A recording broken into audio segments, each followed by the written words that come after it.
hanya situ kering, langsung ketika dia baju langsung dibuat, itu tidak membatalkan sholat. Tapi dengan catatan sendalnya tersebut tidak boleh dibawa dan tidak boleh dipegang. Artinya kalau di baju, kalau bahasa Sunda digeber apa ya? Bahasa Indonesianya jadi apa ya? Bahasa Indonesia apa? Di apa? Dilemparin. Najis itu dilemparin dengan catatan tidak dipegang oleh tangan dan tidak dibawa. Artinya yang digerakkan hanya bajunya saja. Terus yang ketiga, wal misyaful awrati illa tusar halat. Yang ketiga yaitu tertutup atau terbukanya aurat apabila tidak ditutup halat seketika. Artinya ketika kita sholat mungkin ada angin atau ada anak kecil, anak kita atau anak siapapun ada yang mengangkatkan, artinya sampai terlihat aurat kita, itu membatalkan sholat.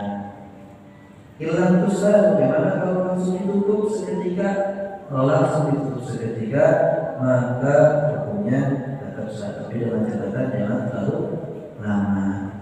Kalau terlalu lama bisa membatalkan sholat. Maaf, ibu-ibu kadang-kadang masih banyak punya anak kecil. Kadang-kadang lagi sholat langsung karena kalau nyampe terlihat kakinya, ya kaki ibu-ibu, kakinya terlihat, sekiranya terlihat terbuka atau lagi sujud, anak tersebut mengangkatkan itu apa namanya, bukannya oleh anak air terbuka auratnya, itu bisa membatalkan sholat. Terus yang keempat, wal biha rifaini aw bihaqil mu'minin anda. Yang keempat, mengucapkan satu huruf atau dua huruf yang dipaham dengan sengaja, ya. Artinya ketika sholat tidak perlu bilang apa gitu ya. Lagi sholat, ketika lagi sholat mengucapkan satu huruf. Kalau dalam bahasa Arab satu huruf itu bisa artinya, ya. Kalau dalam bahasa Arab itu artinya minal wiqayah, artinya jagalah. Kita lagi sholat, ya, mungkin sedang apa ada keluarga kita, dari anak-anak kita suruh jaga anaknya. Nah, ketika sholat kita ucapkan jagalah, artinya cuma dikunci doang ditambah satu. Tapi kita sholat, ketika baca surat, ya, cuma melihat anak mau jaga, akhirnya kita langsung ucapkan kepada anak yang menunggunya. Tapi kalau ada niat untuk apa namanya, memberitahu, itu bisa membatalkan sholatnya, baik satu huruf ataupun dua huruf yang disengaja dan dipahami. Terus wabil mubtadi anda berlaku kasih nasihan. Dan syarat yang kelima yang bisa membatalkan sholat pula yaitu setiap sesuatu, setiap pembatalan yang bisa membatalkan kepada puasa itu membatalkan kepada sholat, terkecuali makan. Ya, kalau ketika puasa kita makan lupa tidak batal. Tapi kalau lagi sholat makan lupa, enggak ada lupa kayak kalau makannya. Insya Allah kalau sedang sholat kita tidak ada lupa makan. Melainkan yang menjadikan permasalahan di dalam sholat itu adalah sisa makanan yang ada di dalam mulut kita. Ya, kalau ada di dalam makanan mulut sedikit, ya, satu biji beras, ya, satu butir nasi. Kalau kita ingat apa namanya, kalau nggak sengaja, ya sepatah aja mungkin kali sedikit, ya. Kalau kita ingat lagi sholat, tahu-tahu dimainin oleh kita, ya, dimainin oleh kita, tahu-tahu.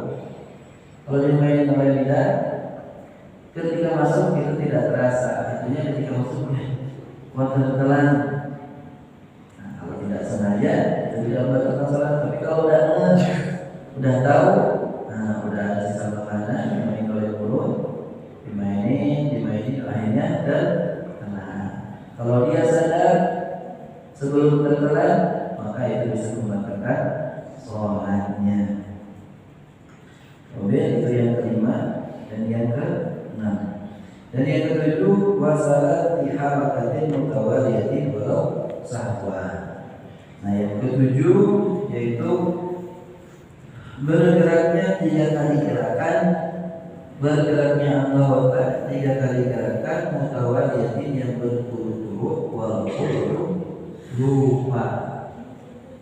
Ya, di sini ada 2 pengertian. Yang pertama, bila anggota berat, anggota berat itu bisa dianggap anggota seperti tangan, kaki.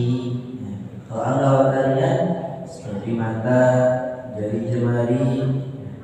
Jadi ketika sholat gerak-gerak mata kanan kiri, nggak batal, cuma makruh.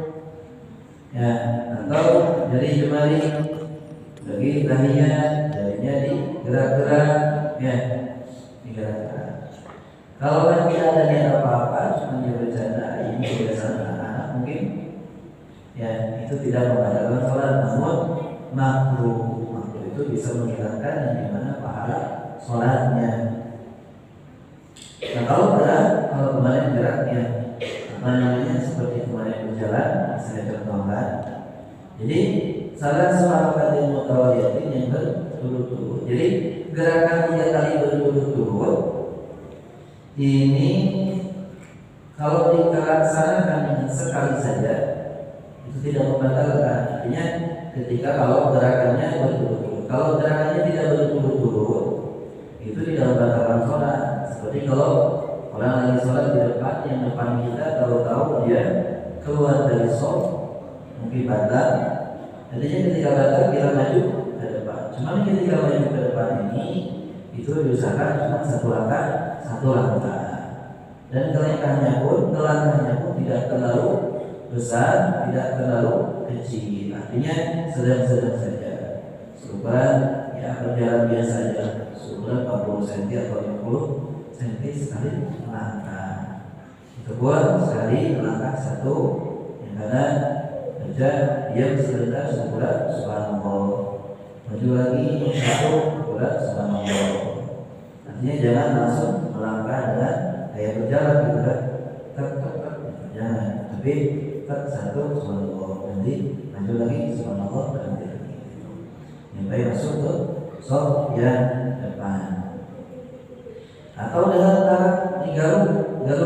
Kalau yang geraknya itu jadi jemari itu tidak membatalkan sholatnya karena ini adalah ringan. Kalau geraknya itu semuanya, gerak kita menggaruk, mohon maaf kalau yang di belakang biasanya sulit. Atau garuk di depan. Kalau garuk di depan bisa makannya. Kalau digerakkan semuanya itu menggerakkan. Artinya jadi garuk 1, 2, 3, menggaruk 3 kali berturut-turut itu. Tapi kalau ditaruh terlebih dahulu, maka yang menggaruk itu adalah jari jemari. Kalau jari jemari yang menggaruknya itu tidak melakukan sholatnya, karena itu termasuk anggota yang dimaafkan oleh Allah Subhanahu wa Ta'ala. Terus yang keempat, masuk ke 8, wal wasbatil fahisyati, dan loncat yang banget. Artinya ketika kita sholat, tahu-tahu setelah sholat ada orang lewat. Ada orang lewat. Gimana bahasanya?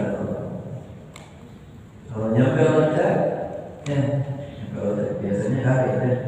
Kalau kaget pun nyampe loncat, artinya gerak ke bidang tempat lain. Kalau nggak loncat, artinya cuma bergerak kaki selangkah tidak membatalkan sholat. Yang penting jangan berpindah dari arah kiblat.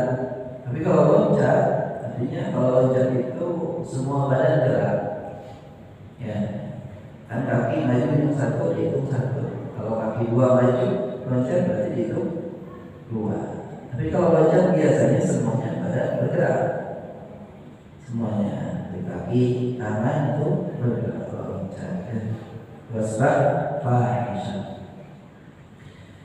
Terus waktu yang berarti mufridati, dan yang 9 berbah mufridah atau memukul dengan pukulan yang keras. Sama contohnya dengan seperti ular yang tadi. Jadi mohon maaf, ada orang tua sedang sholat, biasanya orang tua bawa tongkat.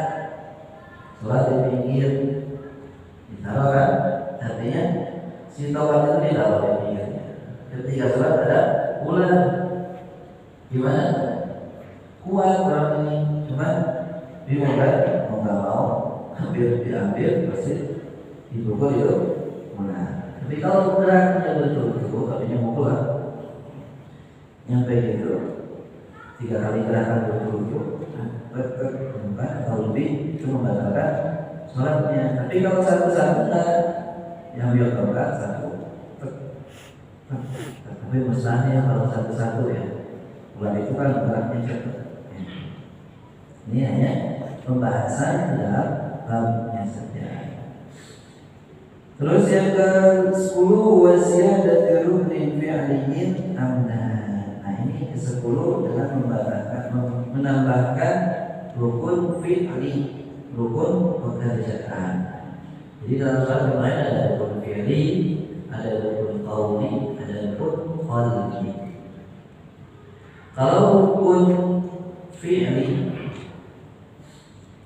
kalau rukun qauli, yang pertama qauli dulu. Kalau rukun qauli kita baca, artinya kalau qauli ini bacaan, setiap sesuatu yang dibaca ketika sholat. Kalau kita lagi baca, misalkan atau baca bareng dengan imam. Imam baca Fatihah, kita baca Fatihah. Imam baca surah, kita baca surah. Atau mendahului imam baca doa kita baca Fatihah. Artinya tidak berurutan, tidak rapi, kurang rapi. Kalau bacaan di dalam sholat, rukun qauli, rukun ucapan itu setiap sesuatu yang dibaca, kalau berbarengan dengan imam itu hukumnya makruh, tidak barengan sholat, cuma makruh. Atau baca subhanallah di sujud, baca subhanarabbiyal a'la lagi ketika berdiri, atau menempatkannya pada tempatnya itu hukumnya makruh. Tapi kalau berdiri hukum baca Fatihah itu hukumnya wajib, tidak boleh dinikmati. Kalau baca Fatihah cuma baca tasyahud, shalawat ala Nabi, kemudian membaca salam, itu tidak boleh diganti atau dirubah. Terus kalau rukun fi'li, contohnya seperti mohon maaf ada imam lambat, dari belakang ya ada orang mungkin marah, dia sedang buru-buru mungkin.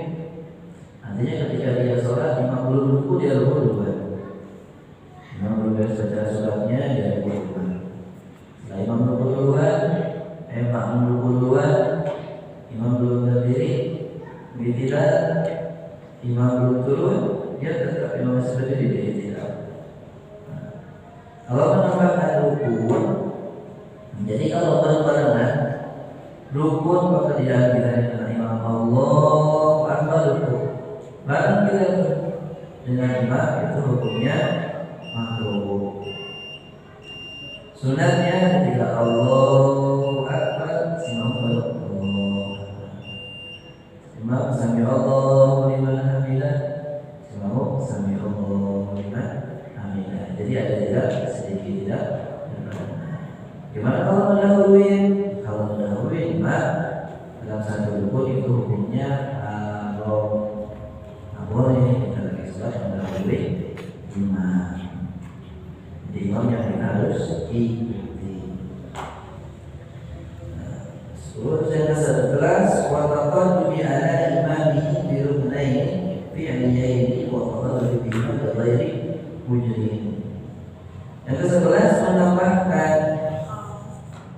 waktu tidak menambahkan mendahului kepada imam dengan 2 rukun pekerjaan atau ketika dengan 2 rukun pekerjaan. Misalkan ya saking lambatnya, mungkin ada imam bacanya lambat, ya kita sedang buru-buru atau sedang tidak enak, nantinya kita cepat-cepat sampai si imam lagi berdiri baru baca surat, si imam sudah ruku. Terus si makmum tidak. Setelah tidak imam belum ruku, dia sudah sujud.